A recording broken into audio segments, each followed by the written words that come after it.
What's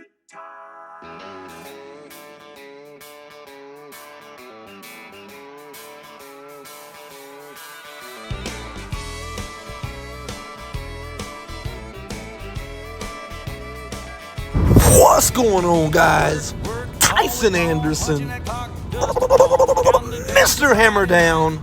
Listen, guys, there will be a handful or two of days before we get a chance to post on YouTube. We're actually leaving out to pick up a couple dogs. One or two that we bred, maybe three that we bred right, and a few that we didn't. I want you guys to stay tuned. I didn't get a chance to capture us leaving or departing out from North Carolina. We are currently in Virginia. Should be pulling over into West Virginia pretty soon. I've got a treat for you guys. I've got a treat.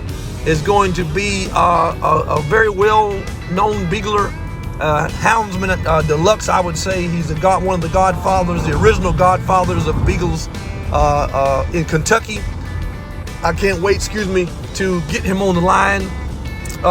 Man, I can't wait. I haven't talked to him in some time now, but I cherish his opinion. And though I have my own program, I would never have you guys practice what I don't practice myself and preach, right?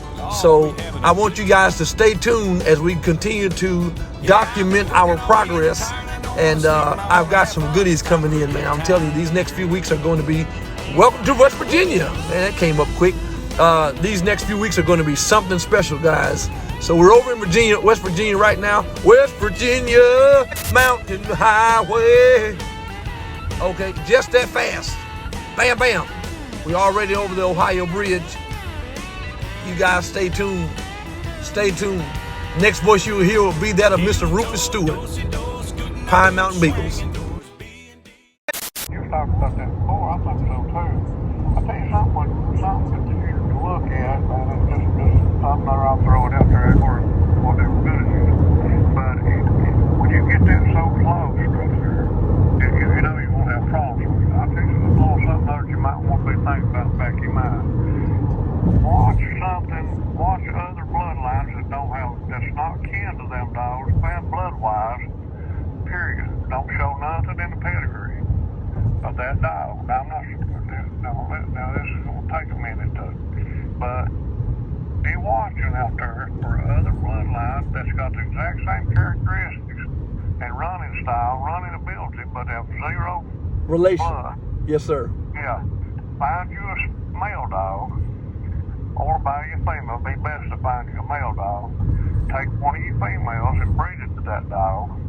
Keep your pups that you can to see how they run and see if they're running like they're supposed to run. Sometimes it don't, but especially because that's going to be, it's kind of going to be an outcross, but it really ain't when it comes right down to the bottom line. But anyway, find you a good bloodline that's doing the exact same style running, everything that you like. Cross it, keep it 2 or 3 females or whatever that you want to deal with, and see if they run the same style. Then cross your dog, and you can do that much more. And people said, well, you're watering that down. Well, hell no, you ain't watering that. You bring that everything back to the front. Yes, sir. That's what you're doing, and you're not losing any of your ability to do that. Yes, sir. And you can keep at it. I'm sure you got a program. You can run the program and see what it comes out. What the percentages are. Yes, sir. That's what I've been doing too. Yes, sir. I'm going to tell you something. No matter what else happens, blood will come to the top. Yes, sir. Blood will come to the top no matter what. Good, bad, or ugly, it'll be there. I believe that. It'll go back far too. People say, I don't go 2 or 3 generations. My ass, I know better. I've seen them. Hell, me and Eddie had dogs here that later on when he took them over, 7 generations back, we could see traits from that damn star dog. Well, wasn't no problem at all. You could see it easy. I know they go back. Now, I'm kind of a 3rd generation breeder, but I still want to get back there as much as I can. I won't breed just particularly 4th or 3rd generation. Well, you know how I breed. Yes, sir. Yes, sir. But keep in mind to find you something, because you're going to run into a spot there down the road. You're going to hit a wall. And you'll need something that's compatible, but it's not going to trip you up on your genetics. Yes, sir. And that's what I've been sort of looking toward right now. I mean, I know I'm good for, 10 years, X amount of years and all that, but like you've always said, and I've always tried to keep that in the back of my mind, as well as the front, that I need to, have something like that. So, yes, sir. Yeah. Don't ever get complacent in it. Always be looking for that better one. Don't get rid of what you got by no means. Just keep looking for better. Try it, look at it. But that's where I was a little bit more. I guess I was a little different than most of the guys. I would look at other stuff. I never would get rid of my stuff, but I was always looking for something. I'd go buy them here and buy them there and breed a little. Maybe I had to. 1 hour later. I tell you, think about what you've done and all the contributions. I always tell you this, so it ain't just the brown noses, man. I always say that. Mr. Stewart, I've always appreciated that. So to hear a man of your caliber say, hey, man, one day you'll be a good hound and maybe now, that speaks volumes. It actually gives me strength, man, to keep on doing it, because there's not a lot of people that's really caring about where the dogs end up, and I don't mean as far as the physical dogs, but just the state of them, where they're at. They don't care if they're right, if they're wrong. Like the questions you asked me, how are their feet, how are their gait, does it have potholes in it, is it flush, is this, is that, are they tucked up underneath them? People don't care. They just breed and just, it don't work, and you know how it is. Oh yeah, I can't. I treat my ask the damn questions. I mean, and you answer the question, so that tells me that you know what you're looking at. Oh yeah, yes sir. Or you couldn't answer them questions. And if somebody don't know the answers to them questions, I don't fool them a whole lot, to be honest with you. Why would you? Think about it. If they don't know what the hell they bring, why am I wasting my time doing what? Yeah, I'm the same way.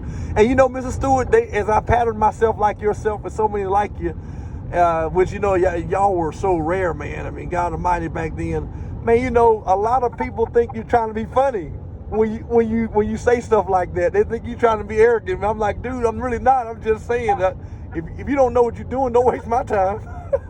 Exactly. I told John New one time. John New back in the day was one of the breeders that.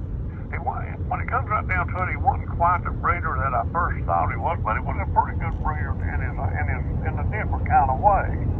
He got into a little bit more. I thought he got too much into the looks and the build of a Beagle and that kind of thing. He got a little bit too much into that.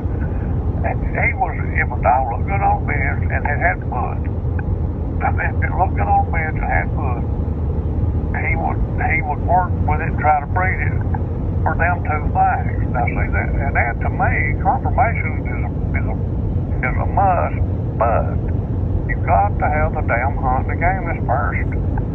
And he didn't push that hard enough, I didn't think. And then he wanted a dog that could run out in front. Well hell, I had dogs that would come through and run second or third. A pack would run his dog best time. It just was. But I was John at one time, but he told me we went to a trial up in Ohio once. I took old dog I had up her named Quinn. She was my brother at the Indian Hills Major New City Cruiser at the time was two of the premier stud dogs going. And old Clint's one well known because nobody could handle him, and I got him. I beat everything, and then when he got me with it, me and him, I could handle him. But there was a guy up there was coming around through there. Me and John was going around talking to the guy. I think everybody. I know some of them, but he knows a lot more than I did. And I was trying to learn. Well, we go around through there. These guys would be asking us questions, and I'd answer most of them I know. And there we'd come up to somebody and we'd talk, and I'd ask him some questions. He didn't answer them right. And then in a minute or two, I said, well, I don't think I'm going to be able to help you now. I just go home. Joseph John said, you're a little bit short, that guy. I said, why the hell am I wasting my time with him? He don't know nothing, don't want to learn. I said, hell, you know more than I do. You go talk to him. But that solves a lot of problems. It does. The hell with that. I'm kind of a funny fella. It either is or it ain't. It's that simple. Yes, sir. I tell you a problem I've had, Mr. Stewart, and maybe you can help me out with this. But I think I've eradicated the problem. people see that you got some good stuff and you start helping guys out and building kennels. And I'm talking about these guys get so set up, man, they got a whole kennel. I mean, it seems like they got more of it than you. And then it's like they just jump ship. They're no longer students. They're no longer wanting to be submitted. And all of a sudden now they're a master. You're like, dude, you don't even know the blood. You just got some of the dogs and they're working for you. And now you just, bite my hand and cut me off. And you're trying to start your own thing. And I mean, which eventually what we wanted you to do. But my God, you can't master it in a few years. You're talking Woogie boogie. That's the same shit they pulled on me. I put fun with them. I had them, I put them, they come here for, when they first come, I put every damn one of their dogs in rumble in my closet. We just, they doing Rex and them dogs just run their dogs to death. They had 2 or 3 world champions. They come here, run, and at 11 o'clock a day, they stand in the damn road like they had corn for sale. Well, they come up here and they call and they'd ask me all these questions. They come up here and I women, this, that, and other. And after a little while, a few months, I let them have a pup, and I gave Al on a pup, and then I let them have that Chester dog. And then the next thing you know, well, hell, they've got the best kill in the country. My dog ain't shit. I said, well, when I heard that going around, that didn't bother me now. All it done was eliminate a problem for me. Because I just didn't have, that was the one I didn't have to mess with. Because I didn't give a shit what they thought to start with. Because I was going to run my way I wanted to. And so I just didn't fool with them, I was just going about my business. And then they call me, how come you don't breed this? How come you don't breed that? I say, hell, if you want to breed them, you breed them. And I just quit fooling. Best off to get your kennel, fix it where you want it, concentrate on it, and watch around, look around, watch other people, keep eyes on them, make your notes, keep your notes, good notes, keep your good notes on all the breeders you possibly can, how their dogs run, how long they've been breeding, what crosses, study them damn pedigrees inside and out, percentages and all. Keep your kennel the way you want it, look out, and stay where you are. Don't be kennel blind. Now, I ain't saying that. Yes, sir. But when you got enough damn sense, you know if you got something. Don't let people sway you and run it. When you got something that's kicking their ass, they're gonna get jealous. They're gonna do this. They're gonna do that. I've been through all that bullshit. Couldn't care less. But I tell you what, when they say my damn Pine Mountain truck pulled up, said Pine Mountain on that box, they know they're gonna have to beat me. It wasn't no bullshit about, we was at a hunt down in Alabama. Big hunt. Alabama State, I went down there. At that time, I was running Voodoo and Driver. Those some bitches could mortally fly if they wanted to. I had 3 dogs. I had Voodoo, Driver, and I had another bitch. Buckeye. I took 3 dogs, 3 male dogs. Well, we're sitting there at the table filling something out. This boy come out, he was popping $400 a bed. That damn place is full. And it was crazy ass buck around there. A lot of the guys from our club, we was sitting right there at the table. This guy comes over and the first thing he said, that's that guy right over, you got the cows where you guys from? So I told him this, that, and the other. And he said, well, that's bad y'all come out Bart, that guy right over there. We're going to win this Sunday. He's got the best dog I've ever been. Upside down, I looked at him and said, "Hey, you sound like you get me on house much." Well, I told him, then he looked around there and he said, I didn't bring my good dog. He said, I brought a dog. He said, I didn't know what kind of dog would be here and I didn't want my dog to run with his trash runner. He said, no. I was filling my paperwork out. I stopped filling my paperwork out. I looked at him, I said, baby, you are bullshit as a Christmas gift. I said, you just drive over here and bring a dog that's not your best dog, and then get over here and talk a bunch of damn folks. I said, here's the thing. I said, you see this paper up here? He said, yeah. I said, I'm in with 3 dogs. I'm expected to get first, second, and third. And now to keep me from doing it, you're going to have to beat me. You're going to have to run it. If you don't beat me the first round, you fuck, because you sure hell ain't going to beat me this evening. And he said, what? I said, yeah. I said, you heard what I said? I come down here, I brought 3 dogs. And I intend to win 3 places. If I just want to win first place, I just brought 1. I said, I brought 3 of the best dogs in my kennel. I promise you, you're going to beat them. They're not going to lay down. They're not going to quit. And you're going to have to beat them. That's just all there are to it.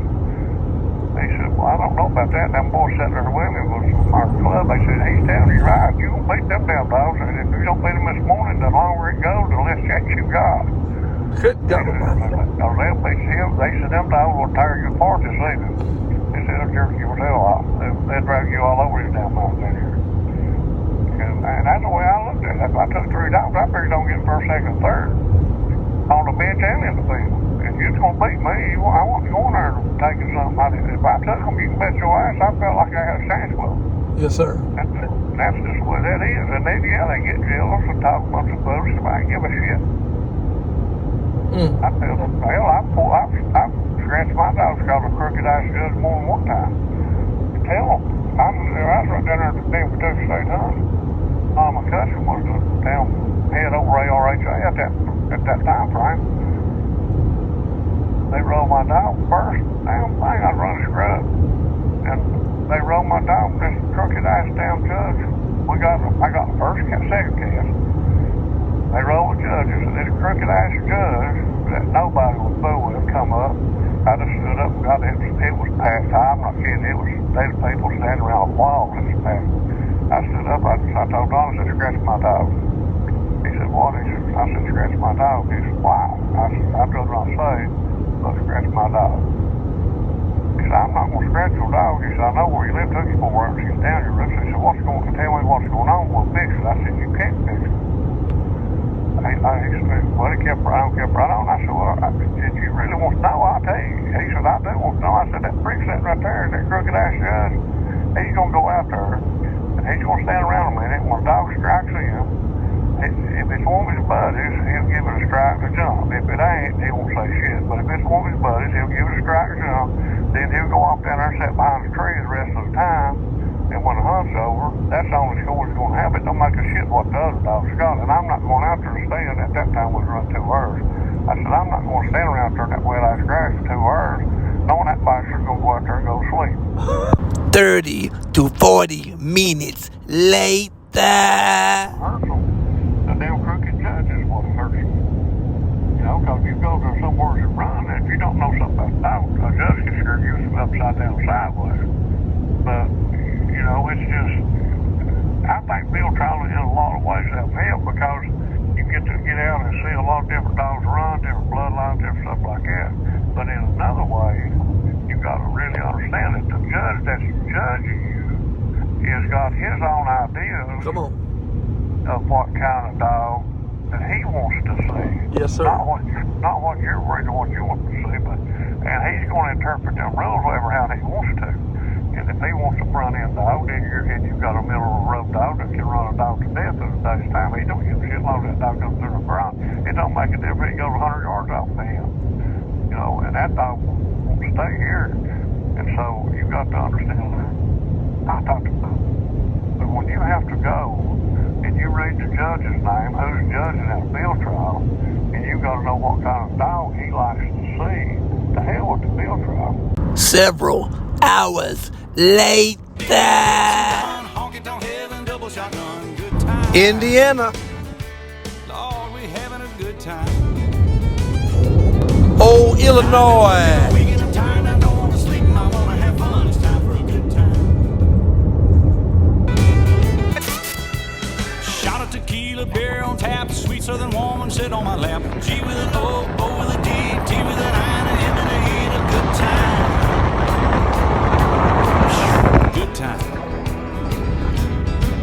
I've been working all week and I'm tired. Quite a few days later. Hey man, Chief. So guys, we're back here with old Anderson's Baba Chief. He is gigantic. He's going to be by field champion, the late field champion Burst Lake Pretty Boy 2, and our very own Anderson's Pretty Girl Rock. I just gave him a bath. He's going to be the full litter mate to Rufus's Showtime Hurricane Anderson's Black Bart being Mr. Pete. Anderson's Briar Country Jackie being Sissy. Anderson's Rockin Robin being Robin, so forth and so forth. He's going to be a Birch Lake Grampy Sock It To Me dog, okay? This male is for sale. I am going to be fine-tuning him in and knocking all that fat off of him. He's hot now and overweight. Hey, Chief. So all his energy is about zapped after that long drive. And then which brings me to this one. He has not been socialized much. Hey, hush, gal. Hadn't been socialized much. This is going to be Anderson's Big Hollow Buster. If you look at him, he puts you in the mind a lot of Pine Mountain's Mr. Rufus Stewart's Big Hollow Buster. He's a full-body dog, big old tail, big old hound of a male. Got a big old head, big ears. He's big-bodied, okay? This male right here is going to be this male's half-brother, Sissy's half-brother. He's only 13 months old, guys. This male's going to be the half-brother to Pete, the half-brother to Sissy, the half-brother to all those dogs I just named, as he's by Anderson's Pretty Girl Rock and A&A's Double Up Boomer. It's a cross that the guy I sold Pete to made. He's a beautiful hound. He's 13 months old. He is running. We're going to see, okay? Of the other ones that I got, come here, Queenie. Queenie, hey, come here, mama. This right here is going to be the full littermate sister to that male. This is going to be Anderson's, come here, mama. She's wet now, but Anderson's Queen of Hearts. Come here, mama, chill out. Let them boys see how you look. She's a good-looking bitch, man. She's Pete's half-sister. Chill out, mama. Queenie. She's a good-looking bitch, long, leggy. Got a lot of spunk, a lot of grit to her. Just tired, stressed.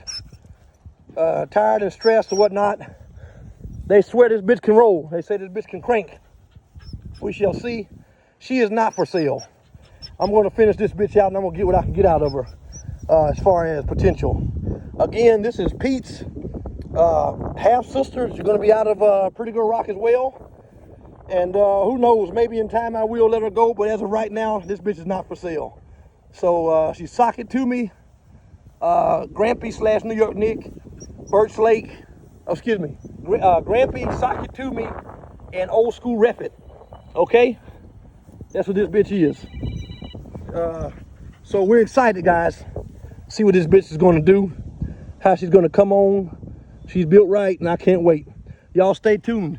Again, this male right here. Hey, Buster. Come on, man. Hey. Buster. Old Buster just needs to be socialized. We're going to do that with him. But this male is for grabs. 13-month-old male. Ref it. Grampy. Look at all that chrome on him. Sock It To Me. He's for sale. Old Chief here. He's going to be a good stud dog for somebody once I get that fat off of him. I can't wait. So we shall see, guys. Y'all stay tuned. This male is going to be made available. Like I said, I got to get that weight off of him. Once I get that weight off of him, y'all stay tuned. We're going to have these dogs in the woods ASAP. I just got through washing them. Stay tuned. Hey, guys, for those of you that have been trying to call, I'm hearing the call, but I cannot answer. If you will, please shoot me a text or email us, AndersonsBeagles2010@gmail.com. Thank you.